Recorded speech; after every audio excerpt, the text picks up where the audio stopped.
Exam hall में time management कैसे करें, सबसे बड़ा क्वेश्चन।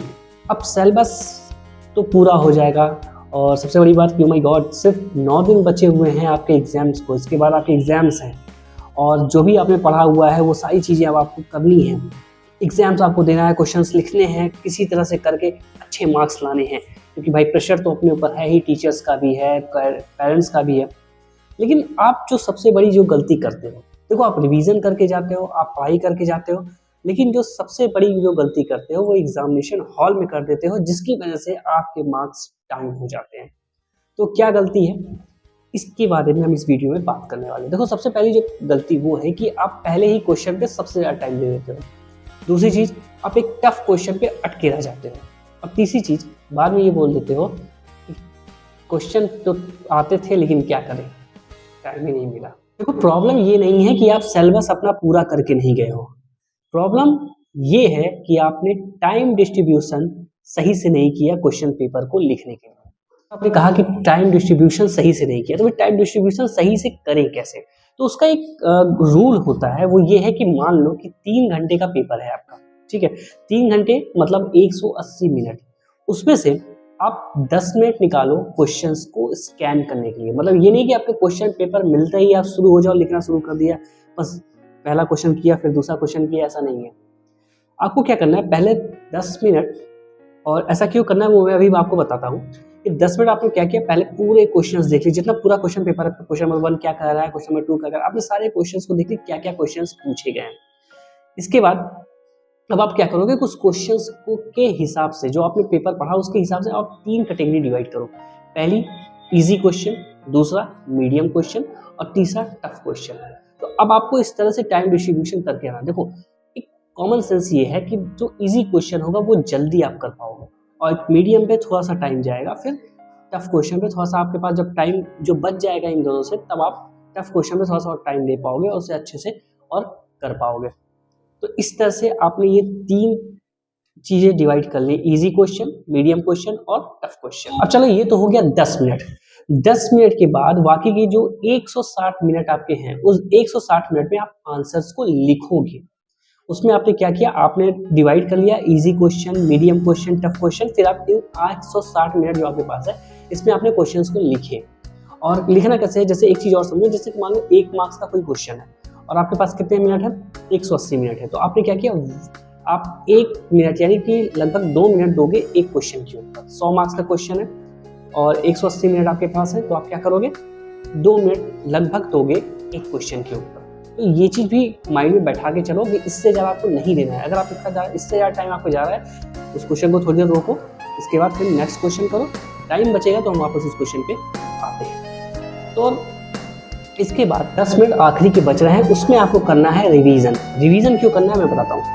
पेपर आप जब पूरा कर लोगे तो उसके बाद आपको ये चीज़ देखनी है कि कहीं कोई क्वेश्चन आपको छोड़ तो नहीं दिया, आपको क्वेश्चन आ रहा था और आपने उसे छोड़ दिया।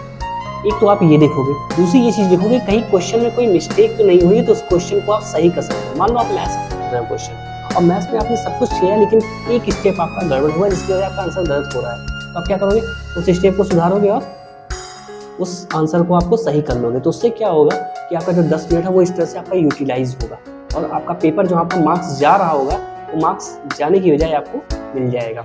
और कोशिश ये करो कि हमेशा इजी क्वेश्चन से स्टार्ट करो। इजी क्वेश्चन से स्टार्ट करने से आपको फायदा ये रहेगा कि आपका जो माइंड होगा ना, वो आपका कॉन्फिडेंस बिल्डअप होगा, आपका कॉन्फिडेंस बिल्डअप होगा और चीज़ें थोड़ी सी क्लियर होंगी, तो और आपके लिए ईजी होगा एग्जाम पेपर को लिखने में। अच्छा, आप लोग एक सबसे बड़ी गलती ये करते हो कि आप क्वेश्चन पे ना किसी एक क्वेश्चन को परफेक्ट करने के चक्कर में आप इतना समय दे देते हो कि आपको दूसरे क्वेश्चन के लिए टाइम ही नहीं मिलता, और इसके चक्कर में आपका एक क्वेश्चन परफेक्ट हुआ या नहीं हुआ वो अलग चीज़ है, लेकिन अच्छे मार्क्स वाले क्वेश्चन छूट जाते हैं। तो आपको ये चीज़ नहीं करनी है। हमेशा ये चीज़ ध्यान रखना कि एग्जाम में परफेक्शन मायने नहीं होता, अटेम्प्ट मायने रखता है। जितने ज़्यादा आपने क्वेश्चंस अटेम्प्ट किए उतने ज़्यादा आंसर्स आपको। अब एक क्वेश्चन आपको मान लो 1 मार्क्स का कोई क्वेश्चन है, अब उसे आप परफेक्ट करने के चक्कर में, चलो 100 नंबर का एक जैसे मान लेते हैं, एग्जाम्पल लेते हैं कि 100 नंबर का क्वेश्चन है, ठीक है, 100 नंबर का पूरा पेपर है, आपको 1-1 मार्क्स के 2 क्वेश्चन है, आपने उसे परफेक्टली कर लिया, ठीक है, और बाकी 98 क्वेश्चंस आपके परफेक्टली नहीं हुए, तो उस वजह से, क्योंकि उसमें आपने ज़्यादा टाइम दे दिया, बाकी 98 में नहीं दिया, तो उससे क्या होगा, आपके 98 नंबर तो गए ना, सिर्फ 2 नंबर लेके क्या करोगे, उससे तो कुछ होना नहीं है परफेक्ट होने से। तो इसलिए परफेक्शन से ज़्यादा अटेम्प्ट पे ध्यान दो कि आपको क्वेश्चन ज़्यादा से ज़्यादा अटेम्प्ट करना। सबसे बड़ी बात यह है कि लॉन्ग आंसर जो होते हैं उसको किस तरह से लिखा जाए। तो कभी कभी करते क्या हो आप लोग कि यार स्टोरी लिख देते हो, पूरी कहानी लिख डालते हो। कोई क्वेश्चन पूछा जाए तो आप क्वेश्चन पूरी कहानी लिखना शुरू कर देते हो। वहाँ पर आपको लगता है कि मैं जितना ज़्यादा लिखा रहूँगा एग्जाम में खुश होकर नंबर दे देंगे। बोर्ड एग्जाम में ऐसा नहीं होता है।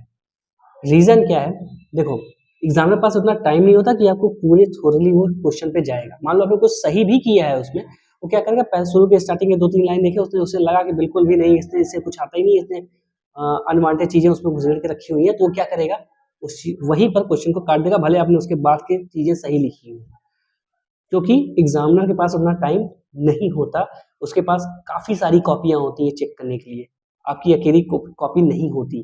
तो ये चीज़ ध्यान में रखो। इस चीज़ को करोगे कैसे, देखो मान लो लॉन्ग आंसर है तो आप इंट्रोडक्शन लिखो। इंट्रोडक्शन में क्या करोगे, अब इंट्रोडक्शन वाला जो पार्ट है वो 2 से 3 लाइन का रखो। इसके बाद का जो आंसर है आपका उसको या चाहे आप हेडिंग में लिख लो, आप कोशिश ये करो कि उसे हेडिंग में डिवाइड करो। हेडिंग में डिवाइड किया है फिर पॉइंट में डिवाइड किया, तो उससे क्या है कि सबसे बड़ी अच्छी आदत आपकी ये हो जाएगी फिर, या फिर एक सही चीज़ क्या है कि आपकी जो प्रेजेंटेशन है वो बढ़ेगी, और उससे क्या है कि मार्क्स पढ़ने के चांस अच्छे हो जाएंगे। यानी कि एग्जामिनर आपको अच्छे मार्क्स देगा क्योंकि उसे अच्छी सुविधा मिल रही होगी वहाँ पर। जितना ज़्यादा एग्जामिनर को सुविधा दोगे उतनी ज़्यादा वो क्वेश्चंस को अच्छे नंबर देगा। अब सुविधा का मतलब ये नहीं है कि आपने पैसे रख दिए, ये चीज़ मत करना, ठीक है। तो कुल मिला के मेरा ये कहना है कि आपका जो टाइम मैनेजमेंट होगा असल में आपको वही मार्क्स दिलाएगा। पेपर का जो टाइम मैनेजमेंट है वही आपको मार्क्स दिलाने वाला है।